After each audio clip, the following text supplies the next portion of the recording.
Fala galera, aqui é a Prof. Jaque Guiar, professora de Química do Prep Vestibular, e hoje eu trouxe um questionamento super importante para você que está estudando essa parte de Química Orgânica e vai prestar o vestibular identificando-se na cadeia aisomeriótica. Bem, para ter isomeria ótica, o meu composto tem que ter um carbono que a gente chama de carbono quiral ou um carbono assimétrico. Como que eu vou conseguir identificar então se existe esse tipo de carbono na cadeia? Então vem comigo que eu vou te explicar aqui agora. Bem, nós sabemos que o carbono, né, é o nosso átomo que faz sempre 4 ligações. Então, nós temos que ter as 4 ligações dele. E um outro ponto importante é que ele tem que ter os 4 grupos ligados a eles diferentes entre si. Então, por exemplo, tem aqui cloro, hidrogênio, tem o CH3 e tem o OH. Né, que é a minha hidroxila. Então, quando a gente compara esses 4 grupamentos aqui, a gente verifica que eles são diferentes entre si. Então, quando isso acontecer, eu vou chamar esse carbono, então, de um carbono assimétrico, ou carbono quiral. Então, vou escrever aqui, ó, carbono quiral ou carbono assimétrico, beleza? Então, esse é o primeiro pré-requisito para a gente ter isomeria ótica. Então, se eu tenho esse tipo de carbono na cadeia, então eu vou ter isomeria ótica. Então, presta atenção no seguinte aqui, ó. Aqui em cima eu vou colocar para vocês um outro exemplo, ó. C, tenho dupla O, Cl, e aqui, por exemplo, tem o OH. Então, e aí, o que você acha? Esse carbono aqui do meio seria um carbono quiral? Sim ou não? O que você acha aí? Me diz aí. Não seria. Por quê? Porque, por mais que aqui nós tenhamos 3 grupos, né? Esses 3 grupos são diferentes entre si, só que para o meu carbono ser um carbono quiral, ele tem que ter 4 grupos. Ou seja, pega esse bizu importante aí, ó.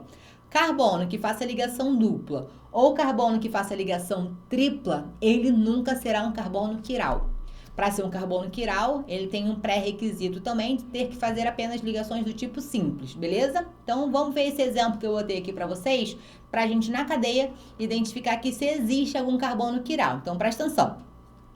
Aqui nós temos esse anel, que nós chamamos de anel aromático, né? Só que esse anel aromático, ele é composto por ligações duplas, ou seja, se... né, aqui eu tenho um carbono, aqui eu tenho um carbono, todos esses pontos aqui, né, esses vértices, nós temos átomos de carbono. Só que todos esses átomos de carbono, em algum momento, eles fazem ligação do tipo dupla. Então, se ele faz ligação dupla, quer dizer, então, que eles não podem ser carbonos quirais. Então, nós nunca vamos ter carbono quiral no anel aromático, beleza? Então, vamos analisar agora os carbonos que estão do lado de fora, no caso do meu anel aromático. Então, olha aqui. Aqui eu tenho CH2. Então, se eu tenho CH2, é o seguinte, ó. Então, eu tenho carbono, né? Pra cá eu tenho meu anel aromático, aí tenho os hidrogênios e o hidrogênio. Então, ó, se aqui eu tenho 2 grupos iguais, então ele não pode ser um carbono quiral, beleza? Então, ele não é quiral. Vamos olhar, olhamos esse aqui, vamos olhar agora o vizinho dele, que é esse aqui, ó. Então, ligado a ele, aqui eu tenho meu anel aromático, deixa eu escrever ele aqui. Vou escrever, que tá ali, ó.